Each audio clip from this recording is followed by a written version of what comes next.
Assalamualaikum warahmatullahi wabarakatuh.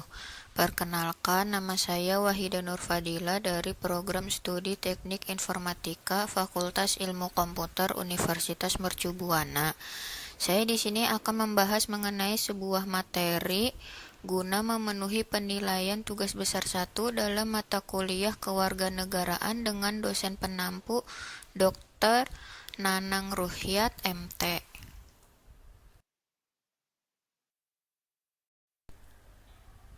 Saya di sini akan membahas mengenai materi hak dan kewajiban warga negara.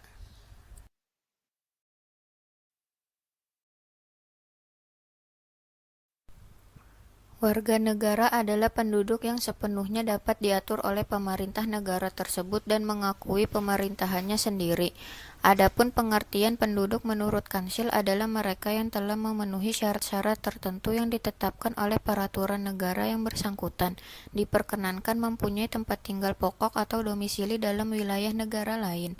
Hak adalah kuasa untuk menerima atau melakukan suatu yang semestinya diterima atau dilakukan melalui oleh pihak tertentu dan tidak dapat dilakukan oleh pihak lain manapun juga yang pada prinsipnya dapat dituntut secara paksa olehnya. Kewajiban adalah beban untuk memberikan sesuatu yang semestinya dibiarkan atau diberikan melulu oleh pihak tertentu, tidak dapat oleh pihak lain manapun yang pada prinsipnya dapat dituntut secara paksa oleh yang berkepentingan.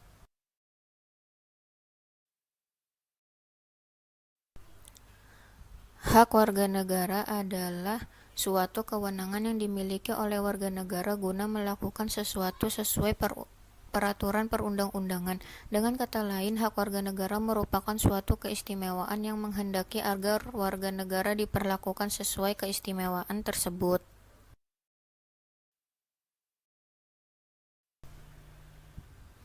Kewajiban warga negara adalah suatu keharusan yang tidak boleh ditinggalkan oleh warga negara dalam kehidupan bermasyarakat, berbangsa, dan bernegara.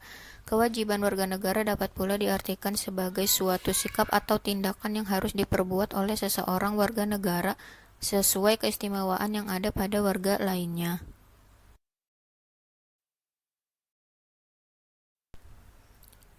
Wujud hubungan warga negara dengan negara pada umumnya berupa peranan atau role. Peran pada hakikatnya terdiri dari tugas-tugas apa yang dilakukan sesuai dengan kondisinya. Dalam hal ini sebagai warga negara, selain itu ditentukan pula hak dan kewajiban negara terhadap warga negara. Hak dan kewajiban negara terhadap warga negara pada dasarnya merupakan hak dan kewajiban warga negara terhadap negara. Hubungan antara lembaga negara atas nama negara dengan warga negara bersifat timbal balik, baik negara maupun warga negara memiliki hak dan kewajiban untuk saling berkontribusi.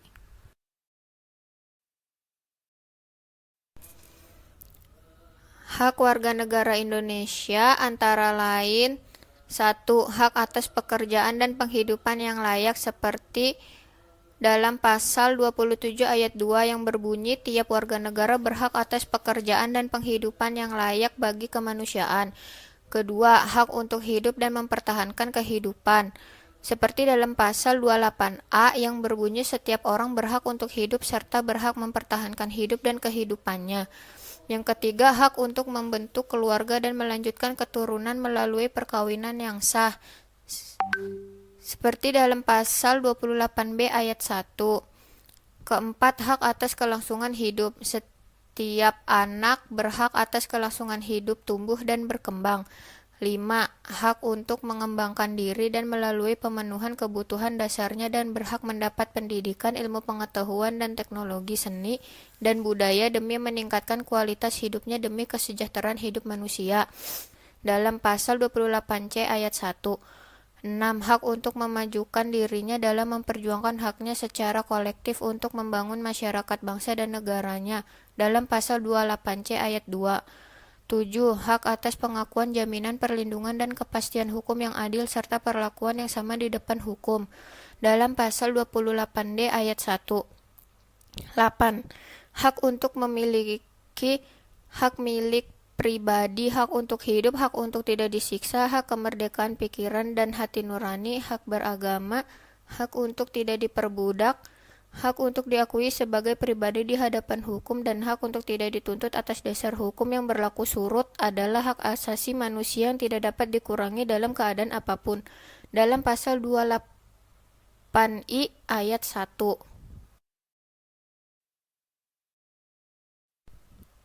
Kewajiban warga negara Indonesia. Yang pertama, wajib menaati hukum dan pemerintahan, seperti dalam pasal 27 ayat 1 UUD 1945 yang berbunyi segala warga negara bersamaan kedudukannya di dalam hukum dan pemerintahan dan wajib menjunjung hukum dan pemerintahan itu dengan tidak ada kecualinya.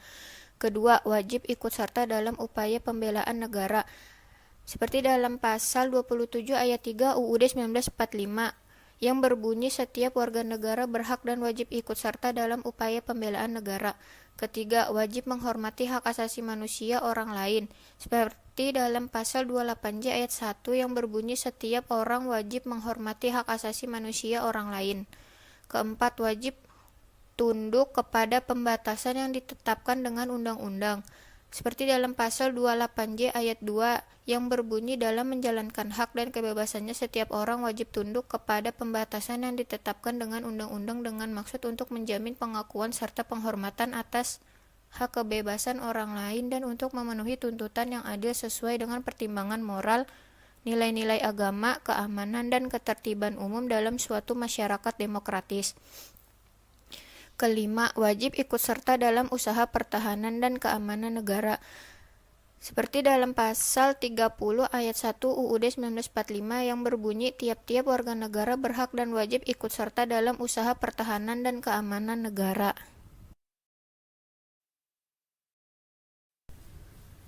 Kasus pelanggaran terhadap hak warga negara bila dilihat dari kondisi yang saat ini terjadi misalnya sebagai berikut. 1. Proses penegakan hukum masih belum optimal dilakukan. 2. Saat ini tingkat kemiskinan dan angka pengangguran di negara kita masih cukup tinggi. Ketiga, makin merebaknya kasus pelanggaran hak asasi manusia seperti pembunuhan, pemerkosaan, kekerasan dalam rumah tangga, dan lain sebagainya. Keempat, masih terjadinya tindak kekerasan mengatasnamakan agama. Kelima, angka putus sekolah yang cukup tinggi mengindikasikan belum terlaksana secara sepenuhnya. Keenam, pelanggaran hak cipta, misalnya peredaran VCD atau DVD bajakan, perilaku plagiat dalam membuat sebuah karya, dan sebagainya. Beberapa contoh kasus pelanggaran kewajiban warga negara diantaranya adalah sebagai berikut. Pertama, membuang sampah sembarangan. Yang kedua, melanggar aturan berlalu lintas, misalnya tidak memakai helm, mengemudi tetapi tidak mempunyai surat izin mengemudi, dan lain sebagainya. Ketiga, merusak fasilitas negara. Keempat, tidak membayar pajak kepada negara seperti pajak bumi dan bangunan, pajak kendaraan bermotor, retribusi parkir, dan sebagainya. Kelima, tidak berpartisipasi dalam usaha pertahanan dan keamanan negara.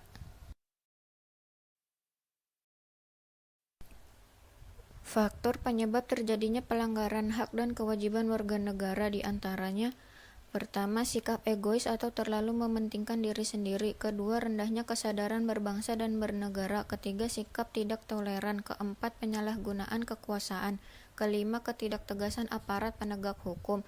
Keenam, penyalahgunaan teknologi. Upaya pemerintah menangani pelanggaran hak dan kewajiban. Pertama, supremasi hukum dan demokrasi harus ditegakkan. Para pejabat penegak hukum harus memenuhi kewajiban dengan memberikan pelayanan yang baik dan adil kepada masyarakat, memberikan perlindungan kepada setiap orang dari perbuatan melawan hukum dan menghindari tindakan kekerasan yang melawan hukum dalam rangka menegakkan hukum. Kedua, mengoptimalkan peran lembaga-lembaga selain lembaga tinggi negara yang berwenang dalam penegakan hak dan kewajiban warga negara, seperti Komisi Pemberantasan Korupsi, Lembaga Ombudsman Republik Indonesia, Komisi Nasional Hak Asasi Manusia, Komisi Perlindungan Anak Indonesia, dan Komisi Nasional Anti Kekerasan Terhadap Perempuan. Ketiga, meningkatkan kualitas pelayanan publik untuk mencegah terjadinya berbagai bentuk pelanggaran hak dan pengingkaran kewajiban warga negara oleh pemerintah. Keempat, meningkatkan pengawasan dari masyarakat dan lembaga-lembaga politik terhadap setiap upaya penegakan hak dan kewajiban warga negara. Kelima, meningkatkan penyebarluasan prinsip-prinsip kesadaran bernegara kepada masyarakat melalui lembaga pendidikan formal maupun non-formal. Keenam, meningkatkan profesionalisme lembaga keamanan dan pertahanan negara. Ketujuh, meningkatkan kerjasama yang harmonis antar kelompok atau golongan dalam masyarakat agar mampu saling memahami dan menghormati keyakinan dan pendapat masing-masing. Demikian pembahasan materi mengenai hak dan kewajiban yang dapat saya sampaikan. Kurang lebihnya mohon maaf. Wassalamualaikum warahmatullahi wabarakatuh.